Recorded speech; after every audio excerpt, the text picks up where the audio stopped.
নমস্কার বন্ধুরা, আজকের ভিডিওটা খুব সুন্দর হতে চলেছে।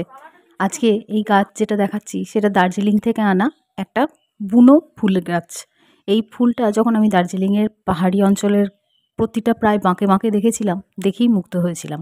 এত সুন্দর ফুলগুলোর রং, এরকম একটা মিষ্টি হলুদ, একটা মিষ্টি ক্রিম কালার, মানে সেটা একটু পিঙ্কিশ ভাব ছিল, আর একটা ছিল ফ্রেশ সাদা।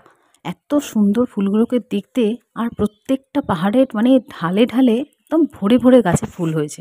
সেটা দেখে আমি লোভাতুর হয়ে আমাদের ড্রাইভার দাদাকে বলেছিলাম একটু গাছের একটা অংশ যদি আমাকে পাওয়া যেত তো আমি ওখানে গিয়ে বসাতাম।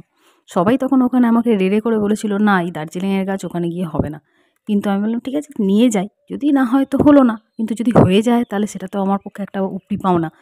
তো যাই হোক, সেটাকে খুব সযত্নে লালিত পালিত করে আমি এটা ২-৩ জায়গায় বসিয়েছিলাম। তো আমার এইখানটায় সামনে, বাড়ির সামনে ঢুকতেই যে একটু ছোট্ট বাগান মতন জায়গা আছে, সেইখানে গাছটা খুব সুন্দরভাবে লেগে গেছে। আর এত ভরে ভরে ফুল এসেছে, মানে মন ভরে যায়। গাছে ভর্তি, মানে ফুলের ইয়েতে গাছ একদম নুইয়ে যাচ্ছে, এত তার ফুলের শোভা। খুব ভালো লাগলো ফুলটা, আপনাদের সঙ্গে তাই শেয়ার করলাম। সবাই ভালো থাকবেন, পাশে থাকবেন, সঙ্গে থাকবেন। সবাইকে অনেক অনেক শুভেচ্ছা।